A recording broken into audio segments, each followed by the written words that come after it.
Good evening. I'm David Ferriero, the Archivist of the United States, and it's a pleasure to welcome you this evening to the William G. McGowan Theater here at the National Archives. Whether you're here in the theater or joining us on YouTube, we're glad you could join us for tonight's discussion about the National World War I Memorial here in Washington. We present this program in partnership with the United States World War I Centennial Commission, and I thank them for their support. Before we get to tonight's discussion, I'd like to alert you to two other programs coming up soon in this theater. Next Wednesday, April 19th at 2, Sam Rusche, Supervisory Archivist at the Harry S. Truman Library in Independence, Missouri, will be here to talk about the historical significance of the Truman Doctrine in observance of its 70th anniversary. The next evening, Thursday, April 20th at 7 p.m., authors Larry Ferrero and Francois Furstenberg will bring us back to our nation's founding as recounted in their books, Brothers at Arms, American Independence and the Men of France and Spain Who Saved It, and When the United States Spoke French, 5 Refugees Who Shaped a Nation. To learn more about these and all of our public programs and exhibits, consult our monthly calendar of events in print or online. There are copies in the lobby along with a sign-up sheet where you can receive it by email. You'll also find brochures about other National Archives programs and activities. And another way to get more involved with the National Archives is to become a member of the National Archives Foundation. The foundation supports all of our education and outreach activity, and there are application forms also in the lobby. And a little known secret that I keep telling everyone about, no one has ever been turned down for membership in the National Archives Foundation. The National Archives is the largest depository of American World War I records. That collection began with our very first accession, the records of 3 defunct World War I era agencies that regulated the supply, distribution, and conservation of food. As many government posters had proclaimed, food will win the war, but fighting men were needed on the fields of France and on the seas. Woodrow Wilson had committed the United States to war with a skeleton fighting force. Between the regular army and the National Guard, the nation's military might rested on fewer than 200,000 men. After instituting a national draft, more than 4 million doughboys served in the United States Army, and half of those fought overseas. The records of those millions of men and women who served as nurses, telephone operators, and Navy yeomen eventually swelled the holdings of the National Archives. They were joined by 24 million draft registration cards, military operational records, and records of civilian agencies that supported the war effort. America's wartime activities were extensively documented on film, both photograph and motion picture.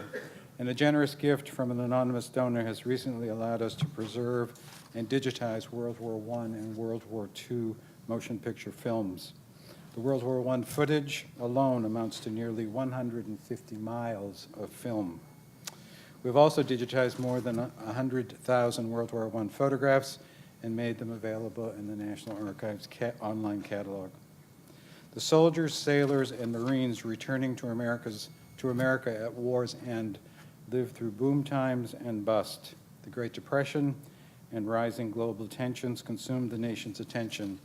World War I, the Great War, the World War, the war to end all wars, was soon overshadowed by the country's immersion into World War II.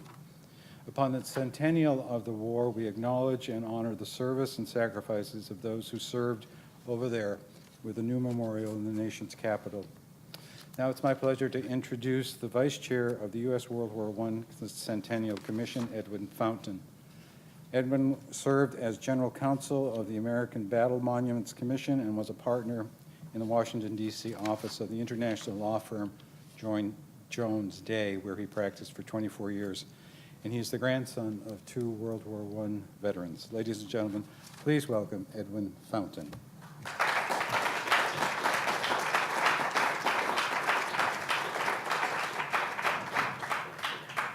Thank you, David, and thank you all for being here tonight. It's our distinct pleasure to present this design to you. This is a project that I've been working on for 9 years now that the Commission took up and soon after we were formed in 2013. I'm pleased to tell you about the panel that you'll be hearing from tonight. It's the three core members of the memorial design team, as they'll be seated left to right in front of you, starting with Joe Weishar, who is the Maya Lin of the World War I Memorial. He won the design competition for this project as a 25-year-old recent architecture graduate, and has been the driving force on this from day one. Sabin Howard is one of the leading figurative sculptures in the world today, was brought onto this project by Joe early on. And then finally, Phoebe Liquar, a distinguished educator, scholar, writer, and practitioner in landscape architecture, and most notably for our purposes, was part of the team that designed the National 9/11 Memorial in New York City. Fuller biographies are in your program, but with that brief introduction, please join me in welcoming Joe, Sabin, and Phoebe onto the stage.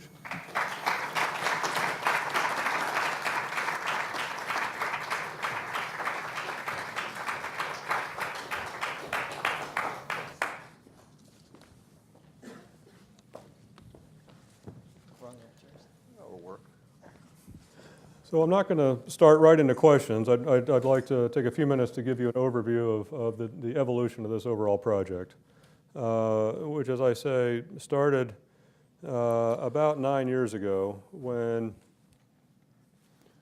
let's see if I can get this thing to work. Susan? There we go. These are familiar to you, I'm sure. These are a trio of national memorials to three of the great wars of the 20th century that are located on the National Mall, all clustered in a neighborhood between the Washington Monument and 17th Street and the Lincoln Memorial. On the top left, of course, is the wall of the Vietnam Veterans Memorial, which was dedicated in 1982, followed several years later by the Korean Veterans War Memorial in the top right. And then those two were followed by the World War II Memorial, pictured in the bottom center. Prior to the Vietnam Veterans Memorial, we didn't think in terms of national war memorials, at least not in Washington. We had local memorials all around the country. Here in Washington, we have circles and squares around the city with men on horseback, memorials to the generals of the Revolution and the Civil War. It wasn't until Vietnam that we started thinking in terms of a national war memorial, and we worked backward from that point. And not quite 10 years ago, a group of folks, myself included, took up the cause of completing this quartet with a national World War I memorial. There is a World War I memorial on the Mall. Most of you probably know what this is, but many others are probably like me, who had driven or walked or run past this memorial many, many times and gave it not much more than a passing thought, not realizing what it was. But this is the District of Columbia War Memorial, dedicated in 1931 by President Herbert Hoover. It's the memorial to the 499 residents of the district who died in the Great War and the 26,000 who served. It happens to be located right among these other three national memorials. So recognizing that there was this void, a conversation began several years ago about the need for a national World War I memorial. And when the World War I Commission was formed, we took up that cause. Early on, we were aided in our efforts by Frank Buckles, who was the last living American veteran of World War I, and this is Frank pictured at the D.C. War Memorial back in 2008. One question we get is, why do we need a national World War I memorial? After all, those veterans are all gone. This is a war that happened 100 years ago. Why do they need a memorial?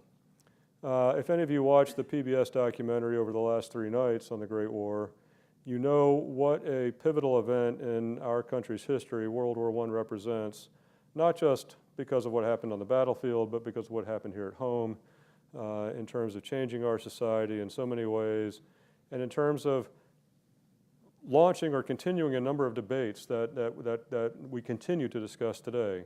Whether it has to do with the role of African Americans or other ethnic groups or immigrants in society, the role of women, or perhaps most broadly, the question of what is the role of the United States in the world. These were vigorous debates 100 years ago. They continue to be vigorous debates today. For me and the Commission, though, the need of a memorial is to remember and teach and commemorate the service and the accomplishments of almost 5 million American men and women who served in World War I and who in that war accomplished great things. The bottom center picture here is of 3 soldiers of the U.S. 3rd Division at Chateau Thierry. We entered the war in April 1917. Of course, it took us more than a year to be able to deliver troops in force to the theater in Europe. And the Germans, knowing that we were coming, knew they had one shot to end the war before we arrived in force. And so they launched a series of offensives in the spring of 1918 intended to drive the British and French to the peace table before we got there. And the Germans started crossing the Marne River, which is the last physical obstacle between them and Paris, about 35 miles away, at the end of May and early June. And American troops were thrown into the breach. And we stopped the Germans at Belleau Wood, we stopped them at Chateau Thierry, and it was in that battle that the 3rd Division, shown here, earned the name the Rock of the Marne.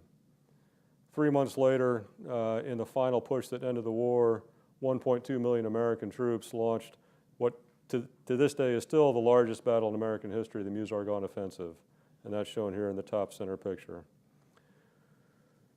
One of the stories of the Meuse-Argonne Offensive is that of the Lost Battalion. Here on the left is Charles Whittlesey, who, like me, was a lawyer before he went off to serve in the war. He led a unit of 500 men in the Meuse-Argonne Offensive that found themselves cut off from their flanking units and ultimately surrounded by German troops in a ravine. For 6 days in early October 1918, they held out against repeated artillery, grenade, gas, hand-to-hand assaults by the Germans, even shelling from their own artillery. Of the 550 men that walked into that ravine, 200 walked out. The rest were dead, wounded, or missing. Charles Whittlesey received the Medal of Honor, and 3 years later took his own life. PTSD is not a new syndrome for us.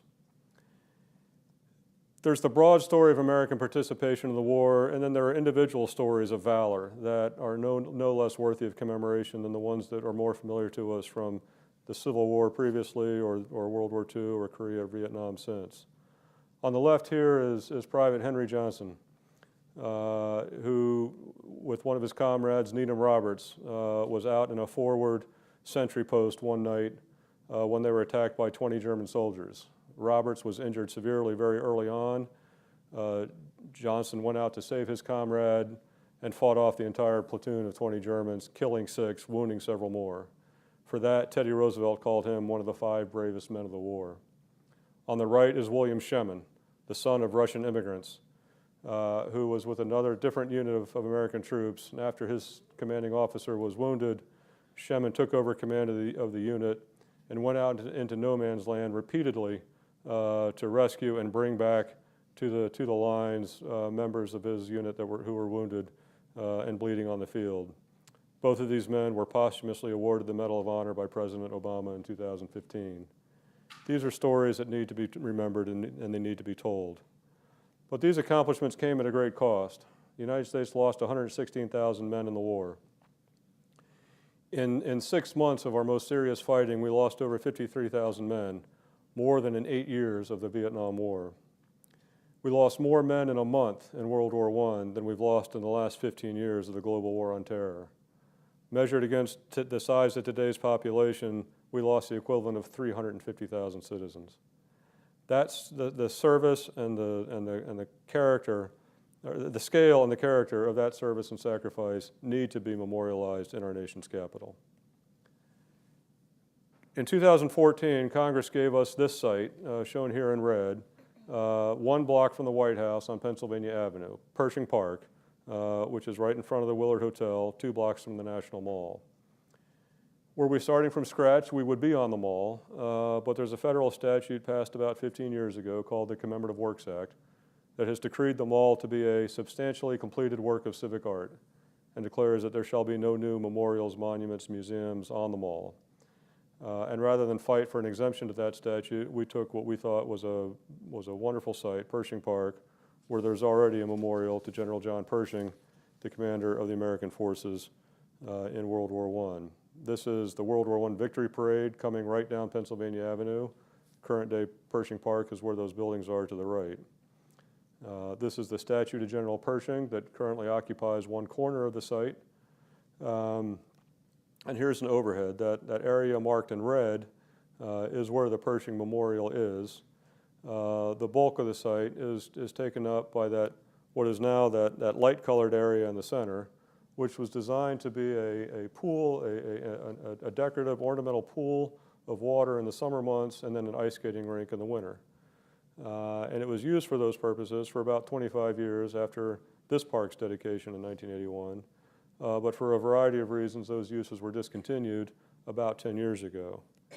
And these are some images of the current state of the park today, which is unfortunately dominated by what is now a large, flat, and in the summertime, very hot concrete slab, with the Pershing Memorial tucked off into one corner of the site. And so we asked Congress for permission to redevelop Pershing Park as a National World War I Memorial, and took on the challenge of integrating a memorial and a park. And so with that, I'd like to finally stop talking and start asking some questions of our panelists who came here tonight. And I'd like to start with Phoebe. And so Phoebe, tell us about Pershing Park and how it fits into the Pennsylvania Avenue street design, how it's different from a site on the mall, and how the original designer, Paul Friedberg, tried to deal with the issues posed by its location. Well, many of you probably know Pershing Park if you live in the neighborhood or have happened to visit. It's an important cultural landscape along Pennsylvania Avenue. It's notable as a modernist work of landscape architecture, and also important for its commemorative function, joining the family of memorial elements along the avenue. So it's also a transitional site, which this drawing shows, sort of at the block scale. Transitioning between the predominantly planted President's Park and the primarily paved Freedom Plaza. So the site is really active, and I think in terms of Paul Friedberg's design, which is something we've been learning about since this project began and continue to. In our conversations with him. His underlying philosophy was to create a park that was a social space. So he was really interested in how people coming to this park could be both spectators and actors, and really wanted to invite the life of the city into this park. So it really wasn't seen as a refuge from city life, but the design was intended to facilitate the participation of people in city life within the park. So it was kind of a different conceptualization of what a park is. The park also sits at this junction between the monumental core to the south and the west, and the residential and commercial life of DC to the north and the east. So it really needs to serve both as a commemorative space and an urban park together. And those are issues that you can see in the design of the park that the designers were dealing with. The Pershing Memorial was designed by an architect, by Wallace Harrison, and sort of incorporated into Friedberg's design. So let's look at another diagram that you all have prepared as part of your submissions. And can you use this and sort of walk through the structure of the park as it exists today, which you all are trying to work with? Sure. So this drawing shows a spatial analysis of the park. And you can see here that essentially there are two rooms that have been defined by the sectional nature of the park, by the different levels of the park. So there's the Pershing Memorial, and then there's this large central space, which has as its dominant feature a reflecting pool meant to reflect the surface of reflect the sky, to be a kind of screen that reflects the sky. Then there are three elements that sort of punctuate these spaces: the fountain, which you see emerging from a terrace seating, a kiosk that serviced ice skating. It provided concessions and also serviced ice skating on the pond in the wintertime. And then the Pershing statue and the Pershing Memorial. And all of this is surrounded by berms on three sides. So sort of bermed, planted areas with trees and lawn on 14th Street, 15th Street, and South Pennsylvania Avenue to the south. And then the park really announces the importance of Pennsylvania Avenue on the north side by opening up to it. So you talked about this site serving as both a park use and a memorial function, and to that extent it's different from, say, the Vietnam Veterans Memorial, which is purely a memorial and has very little park function associated with it. This has to serve both. And I think that's a challenge you also dealt with at the 9/11 Memorial in New York. So as a landscape designer, what do you think about when you confront the challenge of combining an active urban park use with a commemorative space? Mm-hmm. Well, I think here we see it as a real opportunity because it has the capacity to serve a really broad audience, both the residents of DC as well as visitors who are going to come to the site maybe only once if they're traveling from far away.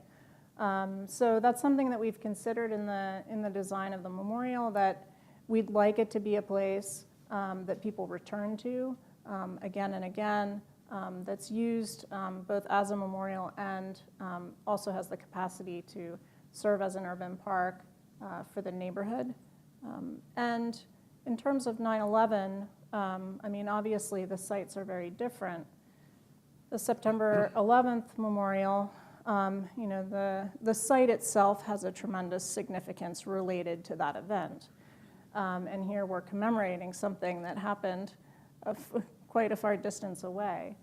I think that fundamental to the design of the 9/11 Memorial was that it needed to be both a park and a memorial. And the reason for that is because renewing the life of Lower Manhattan was part of the memorial process.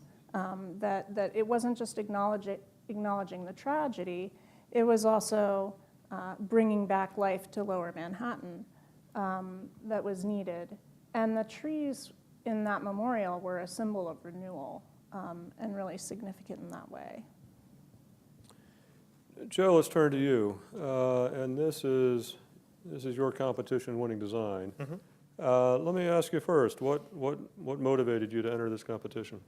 A whole variety of factors. So I came across the competition online and had no idea that there wasn't even a World War I memorial when I found it. And that initial kind of spark of learning that there wasn't a memorial, that there could be something that I could participate in our nation's capital, that was, I mean, an initial spot on the map. But when I started really digging into what it would mean, what it could be, is when I started finding all the stories and letters and photographs of these people who were involved in the war. And I started finding, you know, the median age of most soldiers in World War I was 26. At the time, I was 25.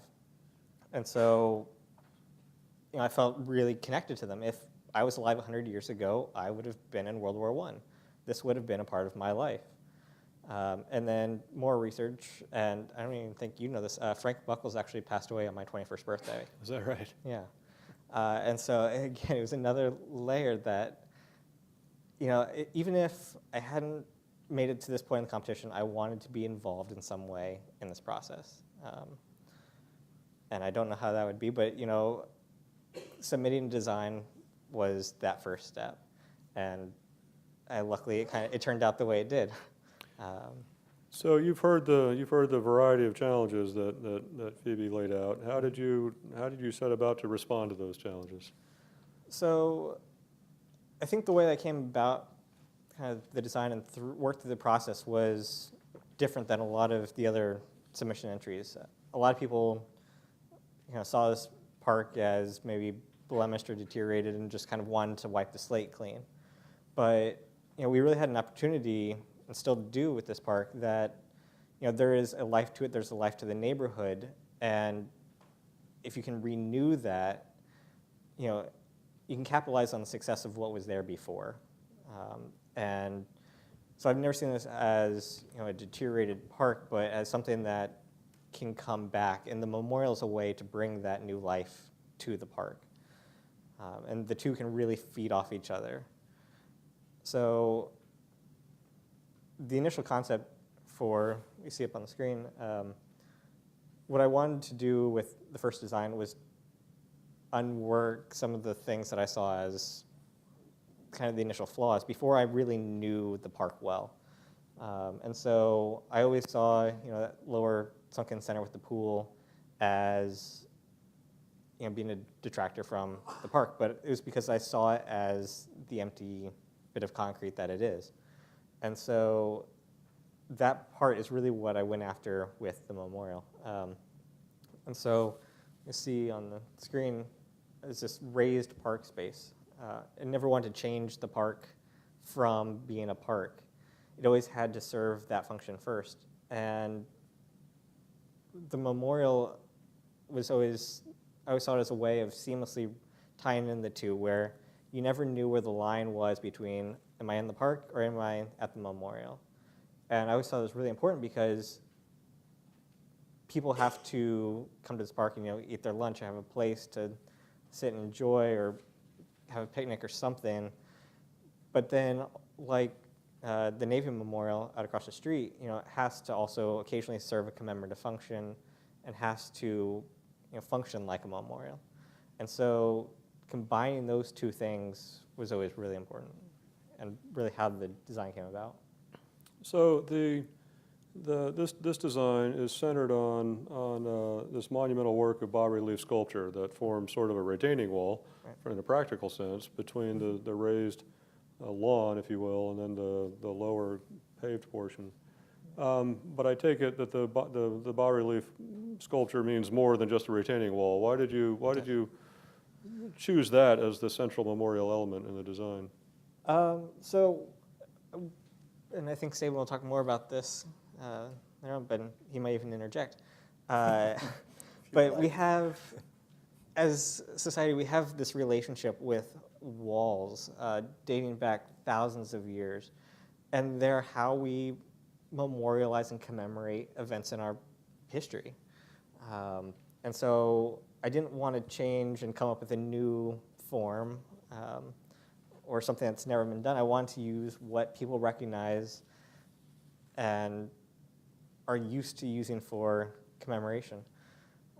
And then the idea of using bas-relief, and again, Saban will speak more about this, is there are ways that we tie ourselves to these walls. In the case of the Vietnam Memorial, it's the names, but also it's the reflection that you see in the surface of the polished granite. And we have a wonderful opportunity with this memorial, because we have no living veterans, that we can remember them and bring them back in a way that even if they're just in the surface or below the surface, you could still reach out and touch them.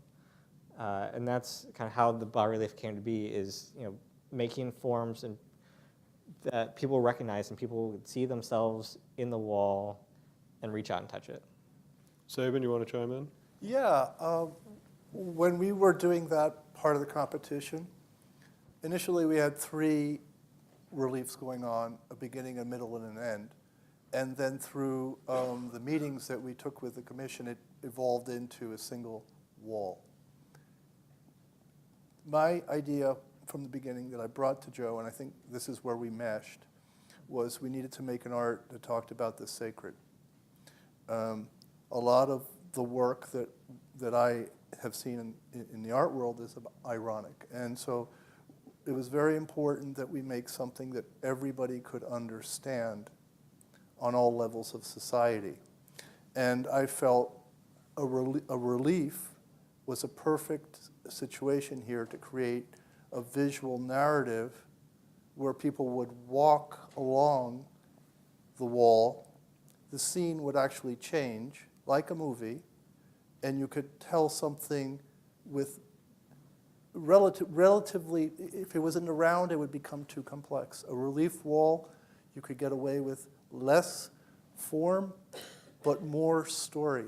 So the layers of history, the layers of humanity, the layers of story and what happened could be handled in a way that was, I don't want to say simplistic, but that was almost like French food. It's boiled down to its essence. And the relief form, to me, when we discussed this, seemed like the perfect solution. We're going to come back to the story and the narrative in just a minute. But Joe, as anyone who knows anything about memorial design in Washington, you know that the first design is not the last. And so this design, needless to say, has evolved a bit.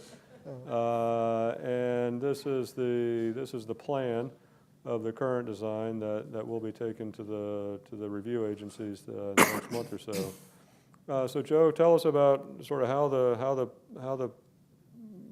how we've gotten from your competition design to this one, what you've tried to accomplish. Do you think it's made the design better, not better? Tell us where we've come in the last year. Exactly. It's been a crazy process last year. So like Sabin said, with the French soup really being boiled down to its essence, we've had to kind of find what those essential things were in the original design and respond to the park and make them stronger.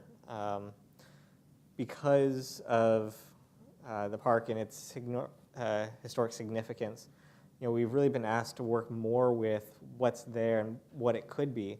And I think at every step of the way, it's been a challenge to get rid of something that was in the original design, but we found ways to weave it back in. And so with the wall, we've lost a lot of kind of the length of the bronze and what was there, but bringing back in the pool element, we can reflect that wall down into the water and double its area. And so every bit has been kind of a give and take and what works, what doesn't. But I think on the whole, like every step has made us go back and reevaluate the decisions that were made before and say, can we do them again but better with less? And can we make them stronger now that we know what they mean, now that we know what different parts of the park mean and how they relate to each other? And that's been, I think, the most important part so far. So using the plan here as a guide, sort of walk the audience through what the elements are and how they're arranged. Sure.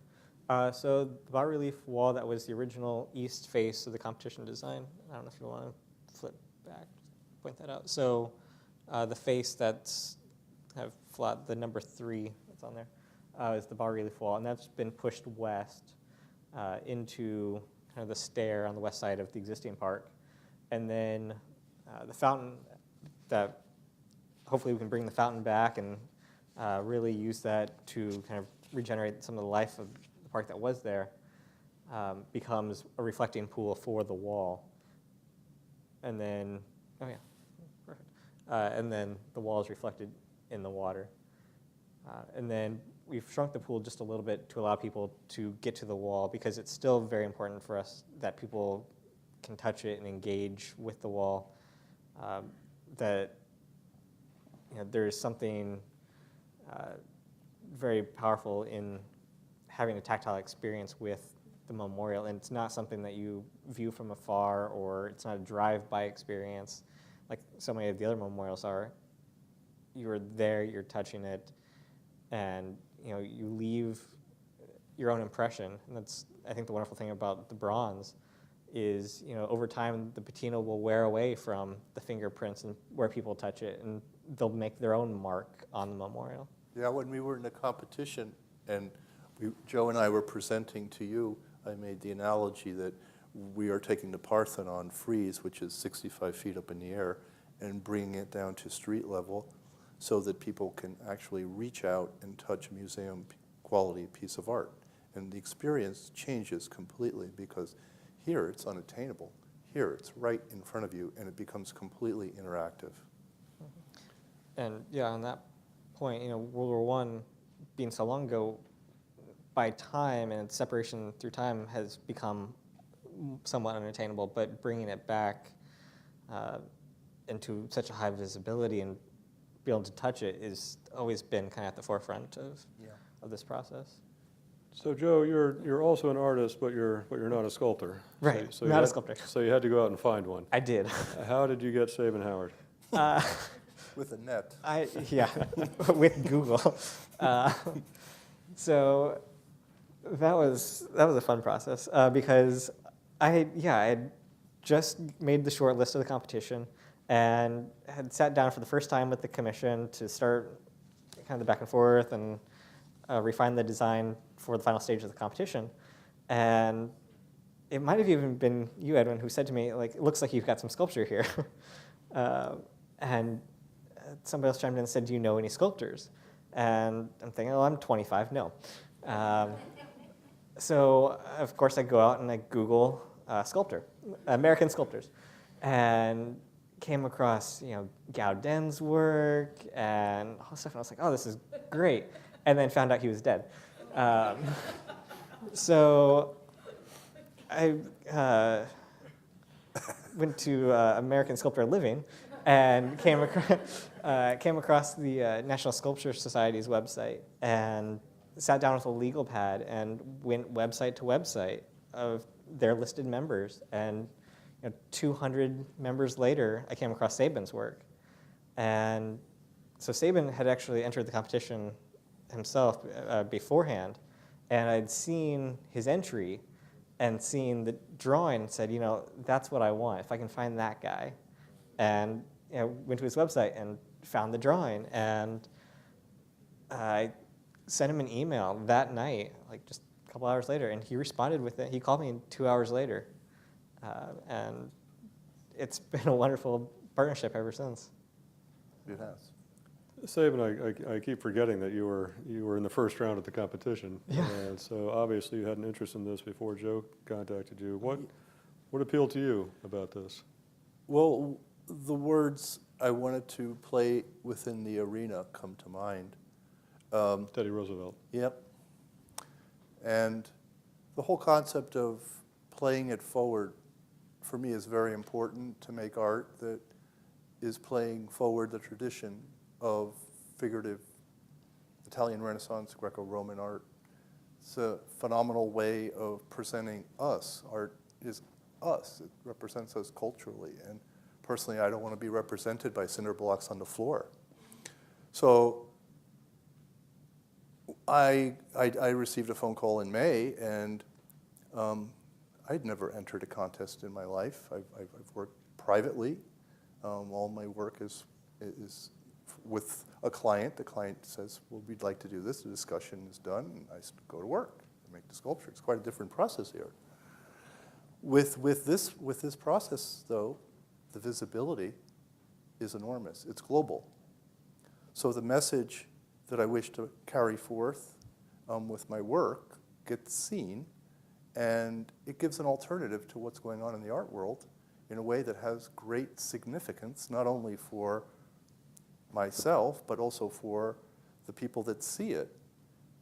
And I've come to realize, I've been making art now for 35 years, that really you don't make art for yourself in the studio. You make art for other people, for the interaction that you have with your audience. And that means that this is art in service of. And I think that's something that I really was searching for. And it's very important for an artist to be accepted by community and society and not to be working like Robinson Crusoe out on an island by himself. So this is a perfect project for that. So this is your current concept of your composition. all 75 feet of it. I think it might help if we sort of look at some closer views. And if you read this top and then bottom, it reads left to right. Yeah. And why don't you, first of all, why do you think figure to form is appropriate for a World War I memorial as opposed to other modes of expression? Several reasons. World War I is called the Forgotten War, and it's my job to change that title. We don't want this to be a war that just disappeared. It's a moment in history that changed the world, and it's at the moment that World War I ends, the way that people conceived of themselves in the universe, let's call it, changed. There was no longer a sense of God or divine order. 22 million people die just in the war. I think 37 million died globally from other things as well. The idea of correctness or divinity or God, in parentheses, disappears, and you begin this new way of looking at ourselves. Modernism begins. And then the way that the world is defined in terms of countries and monarchies, this disappears.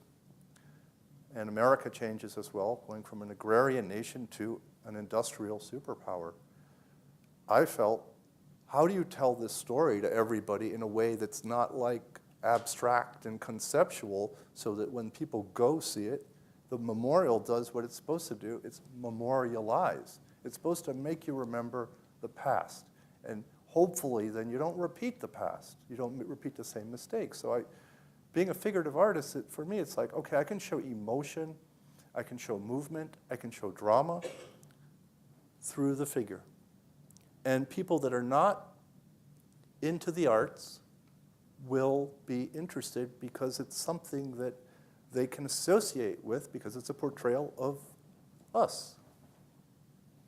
So take us through your work here. What themes are you trying to convey? What are you trying to evoke?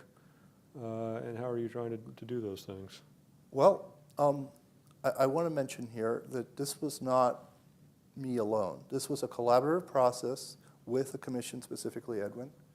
And the collaborative process led me through 12 iterations. This was not just done overnight. 12 iterations over 9 months. And the reason being is because there's so many things that we had to cover and make it, like I was saying before, like a well-concentrated thing that when people would see it, they would have a visceral reaction. And we came up with a story that would be an allegory and an emotional truth, let's call it. It's not historical. It's an emotional truth of what one soldier went through in his voyage from home front, battlefield, to returning home. And I felt that that was a really powerful way to exemplify the United States in a way that kind of like would give a sense of drama and emotion to World War I, rather than it being something that happened only 100 years ago. So we came up with a beginning, a middle, and an end. And then with your help and advice and me going back to the studio or the lab, we came up with 5 scenes that told the story succinctly, which is the first scene being on my right, which is the daughter handing the father the helmet, with the wife behind the husband. The next scene moves into the marriage, where the wife bids adieu to her husband, and then you have this wrapping or intertwining of arms, and then the next scene after that is the husband moves forward with his comrades in arms. And each of these scenes moves at a different kinetic speed, and they all move towards the future. So then you get into the battle scene with the trench representing the... And that's in the lower left Yeah. on the screen. That's right. The Atlantic Ocean, with the trench is the Atlantic Ocean. And you have a sense of this unity of soldiers. I think we did the battle scene over, what, like 4 or 5 times? Several. Yeah. Yes. Yeah. And I would say, this is like really, for me, it's like I'm not used to being criticized, you know, it's like. You want to talk for a minute about your method? Yeah. I think this is really relevant. I work with real people. Why? Because real people bring a part of the puzzle in the creative process to the table that I cannot do alone. And you're talking about people as models. Yeah. Models, life models. So I went out and I did a bunch of searches, and I went through 15 people, maybe 20 at the end of the day. And I came up with a group of young men and one man who was a little bit older that actually brought a lot of energy to the story. One of these people had actually had a great grandfather that had died in World War I and a great uncle that had come home from World War I and with his service revolver had shot his wife and shot his daughter. And so he grew up in that home, and he came into my studio, and the way that I work is I have a platform and I have a light like a stage, and it's elevated, so it's not ground level, because art is about elevating. You don't want to look at it at the same level as you look at life, but you want to be looking up into the figure. And so we would pose the figures, and then I would use my cell phone and take pictures, and I took many, many, many pictures. Like 12,000. 4,000. Yeah, I was gonna say. 12,000 pictures. So each scene had maybe, I don't know, 15 to 25 iterations. And then I'd go back to you, and we would have a discussion, and then I would doggedly drive back to New York and start over again. And I'm saying this because I couldn't have done this by myself. I needed to be criticized and kind of like pushed forward. And Edwin brought something to the table that I did not bring to the table. He had a sense of what a memorial should look like. I had a sense of structure and design and how to make things fit. And then Joe and Phoebe also had ideas, and it got clearer and sharper so that every single pose that we selected and picked tells a story. And nothing is haphazard in terms of the posing and how they're organized and how they're knit. There's a giant X that runs through the composition. I don't know if you see it. It's right in the middle. Why? The X is a representation of change and transformation. And that's what this war did to the world in our country. And then as you move after the battle scene to the other side, you have a collection that moves upwards and finally ends with the father. Well, actually, I want to bring out one other point here. There's one figure in the whole composition that is looking directly out at you, and this was Edwin's ideas as well. That one figure represents several things. It's the father, first and foremost, and then it's also America coming out from the war, and it's almost like a rebirth of a country. At the same time, also, it's a change in the world. It's a change from the way things were to this modern age. And then that father then ends at the very final scene where he hands his daughter the helmet. And the helmet, to me, is the representation of World War I. That is the doughboy helmet. That's what everybody knows is World War I. And so she is the future generation, and she bookends, the relief. And here she is holding history in her hands, and she looks inside history divining the future, which is what? World War II. And this, again, was one of the things that we kind of created together. And I felt this was really important because I think everybody would get this. School children, families, veterans would surely understand this. And to me, this has to work on all levels of society to be understood by everybody. That's why you do the figure, because you get it. You don't need a book to understand it. One of the challenges of this memorial is we're not building it for the veterans of the war. Right. The Vietnam Memorial is a place of grieving.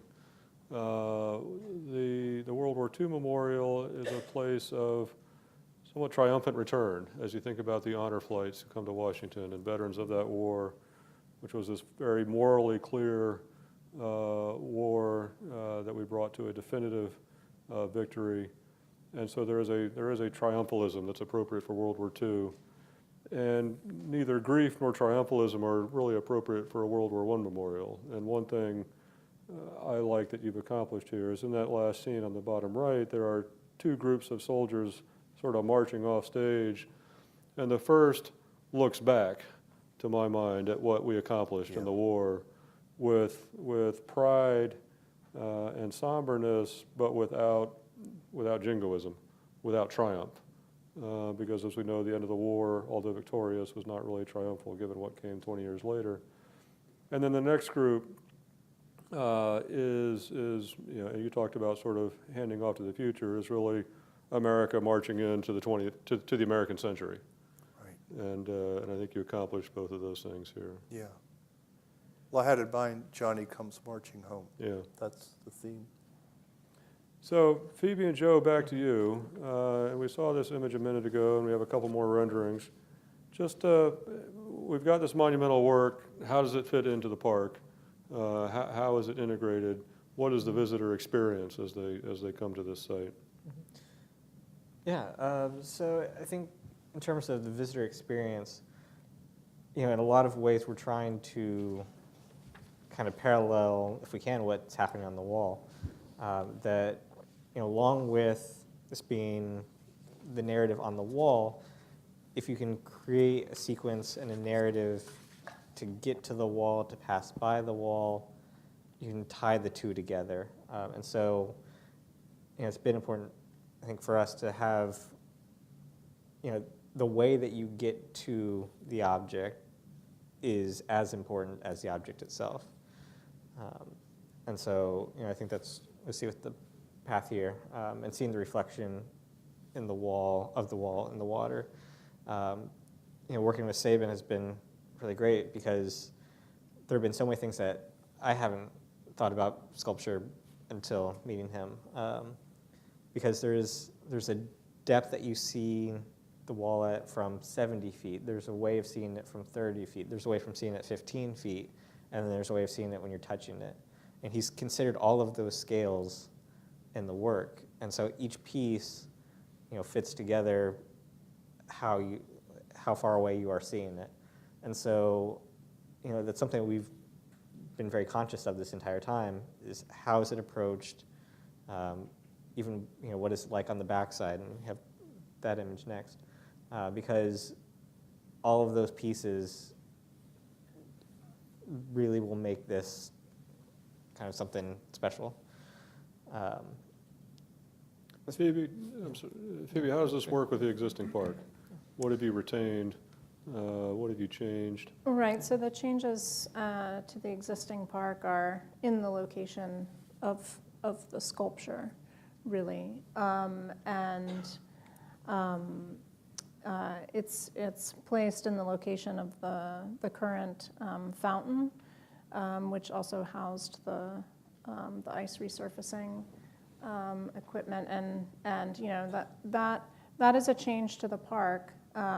There, it doesn't have that quality of active water that the fountain brought, but the pool is retained, and I think in this design there is an attempt to make a relationship between the sculpture and the water, and to try to capitalize on the water as a kind of reflective surface, as a place for reflection. And the, the park is really, this portion of the park, which is a large portion of Pershing Park, really wraps around this central space. And so there's sort of a need. I think there's really a need for this space to be commemorative in order for us to have a World War I memorial. So this is looking, for those of you familiar with the site, this is standing over toward the 14th Street side, looking west, and you see the work of bas-relief. This looks over the top of the sculpture from the 15th Street side, looking looking east back toward 14th Street and Freedom Plaza. What does this design do with respect to the relationship of the current Pershing Memorial to the park? And how does Pershing fit within the new design? You want to handle that? No, I can talk. Okay, I'll talk about it. So it actually does a couple things that the current park isn't able to accomplish. If you go up right now and stand on the upper terrace of the park and try and look at the pool, it's almost impossible, actually. That existing fountain element is protrudes so far into the pool that you actually can't see much of the fountain itself, or even parts of the Pershing Memorial. And so by opening that up and allowing visitors really to come to the edge, now there's a viewing platform for the rest of the park. And then we realigned the Pershing statue and kind of working with some of the pathways to get to the wall, so that as you walk along that pathway, you're on axis with the Pershing statue. And so there's this direct relationship between what's there now and what is new. And so we can really tie in the new memorial into this place. This is a view looking along the edge of Pennsylvania Avenue, the diagonal of the avenue, with the Willard Hotel just off screen to the left. The gazebo's gone, Yeah. it looks like. How have you treated that space, and how have you treated the planter boxes for the trees? Want to take that one, Phoebe? Well,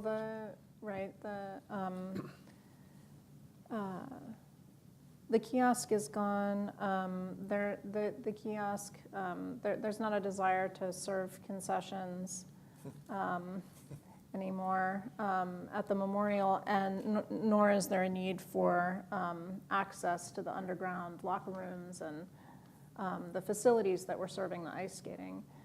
And so we've maintained the circular plinth that the kiosk sits on, but used it as a location for the flag. And another thing that this does is it opens up the park quite a bit while still maintaining that sort of pivot point that the kiosk serves currently between levels, between the Pennsylvania Avenue terrace behind it in this view and the lower area. And you can't, it's a little faint here, but I guess you can, you've preserved the sight line to the Capitol Dome down this edge. That's right. So there's this idea that the planters could hold commemorative material, words, inscriptions of some sort, but they're in their current locations. And yeah, that was an important consideration, was maintaining the view shed along Pennsylvania Avenue to the Capitol. And having a commemorative element on Pennsylvania Avenue really, I think, will help bring people into the memorial further and into the park further, because it'll be a way that they can engage with the park right from the sidewalk. And this is our last view, more of a close-up of the view of the Pershing Memorial. I think, Joe, there you can see the direct path between the pool area and the Pershing Memorial itself.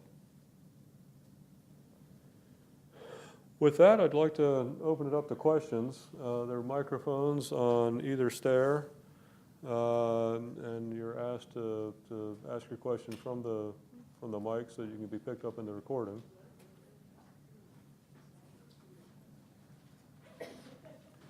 Joe, while people are coming up for questions, let me ask you this. I have the impression that you've had a fairly intensive graduate level seminar over the last year or so. Yes. What's this experience been like for you as a fledgling architect? It's been a little bit crazy. It has been a crash course in architecture and professional practice, and how to get a design actually built through what might be one of the hardest bureaucracies in the country. A lot of people have told me that after this, every other project in the rest of my career will just be a walk in the park, so to speak. Yeah. Yes. But the number of things that I've learned about myself as a designer have just been enormous over the last year because, I think I came into this in a similar place like where Sabin was at, where a lot of the work that I hadn't done or had done up to this point hadn't been collaborative. Even Sabin and I working together for the first 4 months of this project, between the two stages of the competition, we kind of worked in a vacuum, and we fed off each other quite a bit. But moving now into the full design team and having oversight agencies and learning how to balance all those pieces, I think has made the park better because I think we've all become better designers because of it. Start here on the right. Yes, my name is Tom Dickinson. I'm a local historian and a fellow member with Edwin on the Arlington County World War I Commission. You mentioned the number of iterations that you went through on developing the bas-relief sculptures on the wall and so on. One of the things that's always struck me, impressed me, I guess, or it just hit me about anything about World War I is just how gruesome and ghastly it was. And the mechanized war, the flamethrowers, poison gas, the tank, things like this, the way men died. I've been rereading All Quiet on the Western Front recently, and the descriptions there of the way soldiers died are just awful, just absolute the worst kinds of things.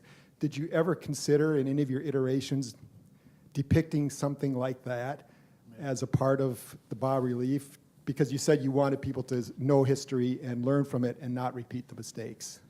Yeah. Yes. And I had an iteration, actually 3 iterations, where I had a dead person. I had several blinded people, in fact, blinded from that 3/4 mark all the way to the end. And then we had a meeting, and Edwin was like, wounded, wounded, dead, dead, dead, dead, wounded, wounded. And you are right, 100% right. There's an issue here. It's like, how much nationalism are you going to portray? How much death and ruin are you going to portray? If I were an artist working in my own studio, there would not, everybody would be blind and wounded, like you were saying, or maimed, because this is probably historically one of the worst wars that the world has ever, worse than the Civil War, But this is also a national memorial, so I was encouraged to speak about patriotism and nationalism. So the wounded area has been curtailed to one section. And go ahead. Well, there's the 2 things. There's the issue of, it gets back to the integration of memorial and park. We don't want the memorial to be so oppressive that people don't feel they can enjoy the park. That's where I was going. And that has something to do with the design. The other thought is we've had a lot more interaction with the reviewing agencies on the park design than we have on the memorial itself, on the sculpture. And so the sculpture will evolve, and as we get the benefit of more input from many more people. So some of those elements may play up more as we go forward. This is really sort of the core structure that we're working with. Yes, sir. Quick comment on that. There is augmented reality where you could actually add images on top of what's there that would be virtual for people. But when you presented this a year and some ago, there was a somewhat optimistic schedule, I thought, of having this open on the 100th anniversary of the end of World War I. What is the current hope as far as the schedule of this? Well, I like your word optimistic better than another word that I heard from someone involved in the process, which was insane.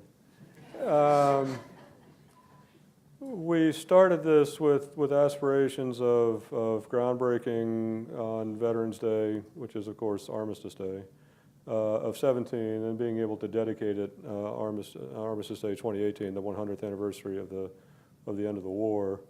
That was predicated on having this design concept approved early this year. We missed that by a few months. We're continuing to work with the agencies. I think we can still do a groundbreaking within the centennial period. I think at this point, it's fair to say we're not going to have something that we can dedicate by Armistice Day 2018, which I'm fine with, because we got one shot to do this, and you've got to get it right. You got to take the time to get it right. And as we could be pretty well locked in on the sculptural design, but as we start thinking in terms of a flagship as an additional commemorative element, using these planter boxes as other elements, maximizing the park programming, there's an awful lot to think about still with respect to this park. I frankly think we'd be forcing the issue if we tried to have this done in the next 18 months. So, as I say, I think we can easily still have a groundbreaking within the centennial period. Saban keeps telling me it's going to take him years upon years to finish the sculpture. I don't know why he can't do it in 3 months. We'll negotiate that. I'm working on it. So that's sort of where we are in the timeline. Yes, sir. Is there any plan to incorporate a gift center, something like that, because they're having to build one for Vietnam Memorial? Is there any idea of placing something like that for an information kiosk, something of that nature into the design? Gift center, no. Information kiosk, perhaps. Phoebe talked about there not being a desire for concession or a need to the skate rental, whatnot. There are many, many stakeholders in this site, and they don't all have the same view about what the site needs. We're starting now with really the core skeleton of the site. Once concept is approved, there will then be discussions about ancillary elements that the site may have. And so there may be some sort of interpretive or informational kiosk that could take any number of forms. It could have augmented reality of some sort. It could have electronic information in terms of screens. At World War II, there's on the mall, there's a World War II registry that people can access electronically. There's not a yes or no to those answers yet. We sort of have to first figure out the core design of the park and then start thinking more about bells and whistles. Thank you. Yes, ma'am. Sorry. Just trying to make it shorter. My name is Joanne Newhouse, and I just better say that I worked for PADC, that's the Pennsylvania Avenue Development Corporation, which built this park, for 20 years, starting in 1976, before there was funding to carry out the plan. And Paul Freeburg happens to be one of my favorite landscape architects. I'm not an architect or a landscape architect. I'm an urban planner by profession, and my job was to get things built. My dad was a salesman. I guess you might say I was supposed to be the salesman. So I was not terribly happy personally with the choice of Omi van Sweden because of the types of flora they tended to specialize in, and that was a real change in the atmosphere of the park. And I'm wondering to what degree you're bringing the flora, all the plant materials back to, I know the trees are there, but I'm talking about the low plant materials, back to what Paul Freeburg had designated in the space. And I'm also curious, it looks to me like this pool is a lot smaller than the pool that Paul Freeburg designed. And that was my other question. But I also wanted to say one thing. I remember when this park opened, and it was Charlie Bird who played on top of the shelter for the Zamboni. And it was packed with people. It was amazing to see all those people. You see these people downtown now. They were not downtown then. And it was just an amazing sight. And this was always the park that everyone loved. And I'm just sorry that the Park Service has not had the funding to keep it up. The reason it is the way it is because of the lack of funding. Is no other reason for that. Mm-hmm. So people should really understand that. Mm-hmm. And I'm afraid that after they get money to build things, they don't get a lot of money to maintain things. So what I'm also suggesting is that you form some form of corporation to take donations for maintenance over the long term. Thank you, Joanne. Phoebe, you want to talk about Omi and Van Sweden and the planting issues and then the pool? Sure, yeah, thank you for your comments, Joanne.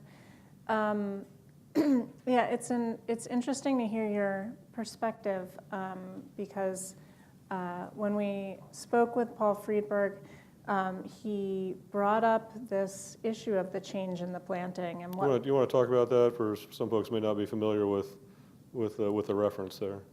The Omi van Sweden and the change in the planting plan. Right, so there was an original, Paul Friedberg designed the park, in its entirety, except for the Pershing Memorial, but that included the planting, obviously.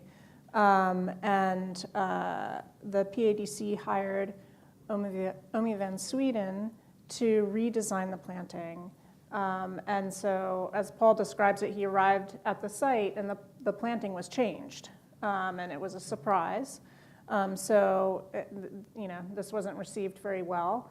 You can imagine if a designer goes back and a change has been made without his knowing how he might react. But he told us that over time, he thought it was a really valuable addition to the park, and that he grew to really appreciate it, and that he felt that the life of the planting that was their contribution, mainly the understory planting, but there was also some replacement of species of the understory trees or a substitution of species of understory trees.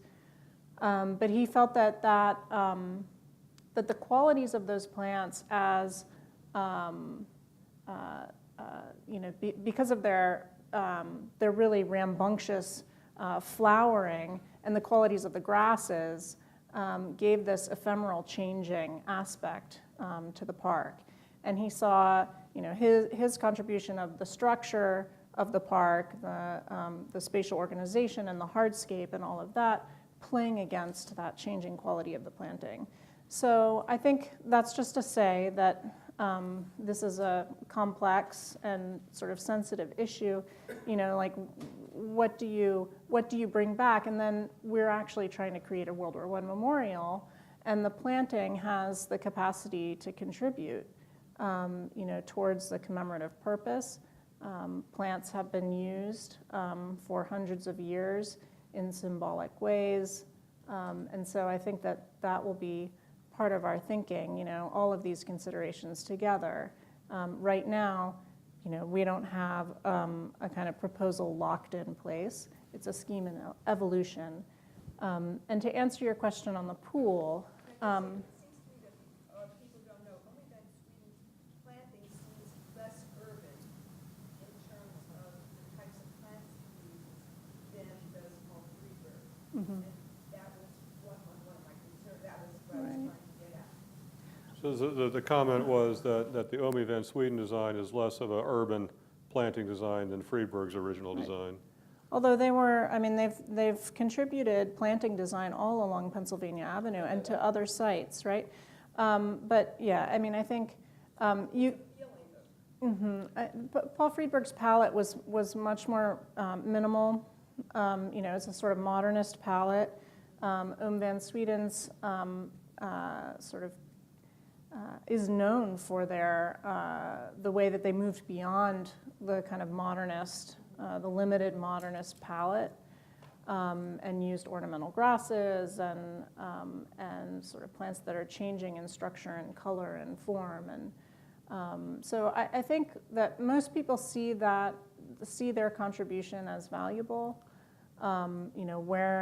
What we would propose, I think, we would draw upon that planting plan. Their planting plan wasn't, from what I can tell from the historic photos and the planting plan that I have, there are some mismatches there, so sometimes changes are made.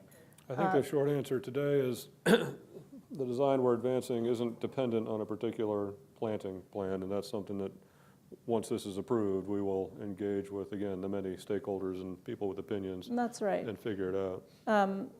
The pool, to answer your question about the pool footprint is the same in these renderings. It may be an effect of the renderings that makes it look small. However, it is disconnected from the terrace stair because of the need for circulation the need for people to touch the wall is driving that. So there is the insertion of a path in front of the wall and along the side, as you see in the drawing. And again, this is a solution that, will get more attention. One thing we've looked at is keeping the current footprint of the pool and laying essentially a footbridge over top of that, that might be even separated from the steps, so you would still have the water coming up directly against the steps. The design is very experiential on all levels. Sight, sound, touch, and even smell with plants and water. It's supposed to have a real impact on people so that when they leave, they walk away and remember something, and they want to learn more about World War I. And these guys have really gone to the bottom of the ocean to come up with solutions for that. It's And been we're in still depth. developing them. Yes, sir. Sir? My name is Russell Preble. This past week, I spent 3 days with people from Missouri, and I pointed out Pershing Park is going to be the site of the National World War I Memorial, and they questioned me. They thought that the National World War I Memorial was in Kansas City, and I'd appreciate if you comment on the coordination that you've taken with that group there. Sure. So the museum in Kansas City has a member on our commission, and we've worked very closely with them, and we just partnered with them last week for the ceremonies commemorating the centennial of American entry into the war, which we held in Kansas City. And when this project started several years ago, not this project, but the idea of a World War I memorial in the mall, there were competing bills, one to designate the Liberty Memorial in Kansas City as the National World War I Memorial, one to authorize a national memorial in Washington. And the way the Senate works, where any one senator can hold up a piece of legislation, it quickly became a standoff where our supporters could block their bill, the Missouri delegation could block our bill. So I quickly proposed what I called the Ernie Banks solution. Apparently not too many baseball fans in the audience. Ernie Banks was a Hall of Fame second baseman for the Chicago Cubs, who was a man of tremendous good spirits and famously said, "It's a great day for a ball game, let's play two." And so my solution was, who says there can only be one national memorial? It's a stunning memorial in Kansas City, but it's not in the nation's capital. And so the legislation that authorized us to redevelop Pershing Park simultaneously designated the memorial in Kansas City as, or that whole complex as, the National World War I Museum and Memorial. So there will be two, one in Kansas City and one here. I'm sorry?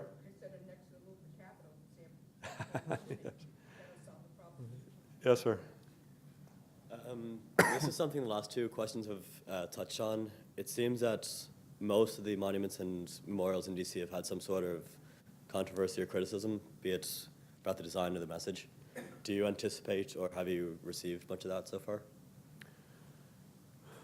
Well, here I'm going to pat myself on the back. And the fact that you ask if I anticipate will there be any, I hope answers the question.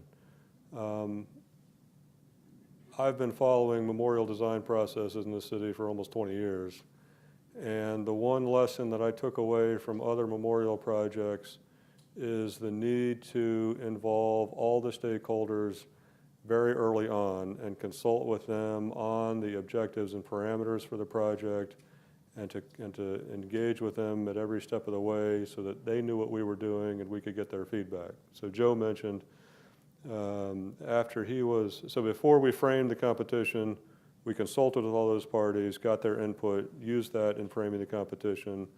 When Joe and the other teams were selected to move to stage 2 of the competition, they met 3 different times with the design oversight committee that we put together with representatives from the various agencies that have a say in this. This design has to be approved by 4 different agencies, 3 federal and 1 for the District of Columbia. And it has to go through a public historic preservation review process. And that, frankly, was something that we did not anticipate when we started this. And so much of what Phoebe and Joe have talked about in terms of responding to the existing park design really flows from the preservation concern. And I think we've got to a point where we're preserving about 96% of the park. And so that was the one potential source of controversy. And there are still some differences of opinion out there. But I think we have responded to that in a way that it's not going to be a controversy. The other thing we did, taking a lesson from another well-known memorial project, is we went to Sandra Pershing on day one, the last heir of General Pershing, obviously who the park is named for, and told her what we were trying to accomplish and how we were going about it, and brought her on board very early on, and she's been very supportive of the project. And so, to answer your question, no, I don't think this is going to be controversial. There will be just differences of opinion on particular aspects of the park, but we have dealt with those, I think, in very good faith over the last 18 months and have removed those issues from this project. Joanne mentioned the need for to set up some organization that would continue after the memorial is built to provide for its maintenance.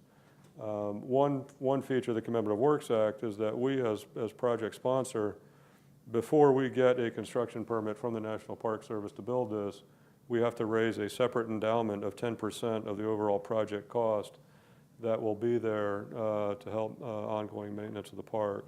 We've also had conversations recently with Oliver Carr, who owns the Willard Hotel across the street, and have met previously with representatives of the Downtown Business Improvement District to talk about how we can use ongoing uses of the site to somehow support an ongoing maintenance fund. All that is up for discussion. I would be remiss to say that before we raise the money for the maintenance of the park, we have to raise the money to build the park.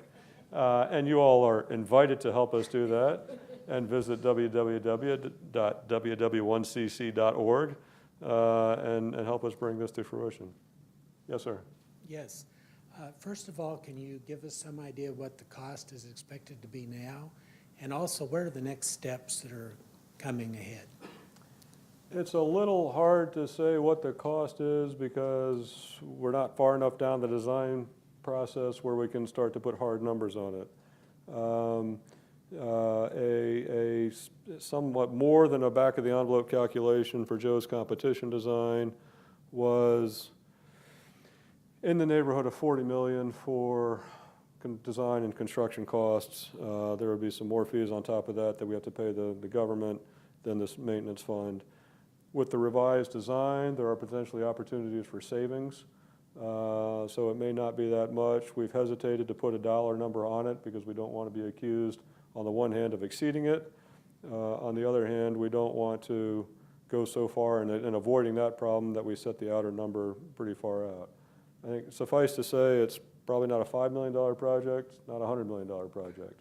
We sure hope that we can bring it in closer to 5, but it'll be in the low tens, I think, is probably the best answer, but that's all very conditional. Oh, then what happens next? Well, as I say, we go back to the two principal reviewing agencies are the Commission of Fine Arts and the National Capital Planning Commission. Our current plan is to go back to them in the next 4 to 6 weeks, hopefully get this concept approved and move forward from there toward more detailed design work and construction drawing and beginning the construction process. There's extensive infrastructure underground. What happens if bathrooms and the like? You know, is it filled in, ripped out, or what? The question was, there's a very extensive infrastructure below grade. One thing we're hoping to do is leave some of that intact so we don't have to pay for a complete demolition. So I'd like to thank all of you for coming today. I'd like to thank the panel, Joe, Phoebe, and Sabin. Thank you. Thank you. Thank you.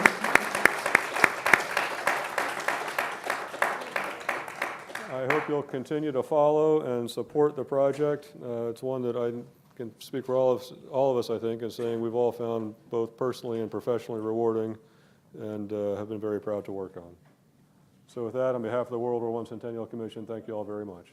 Thank you. Thank you. Thank you.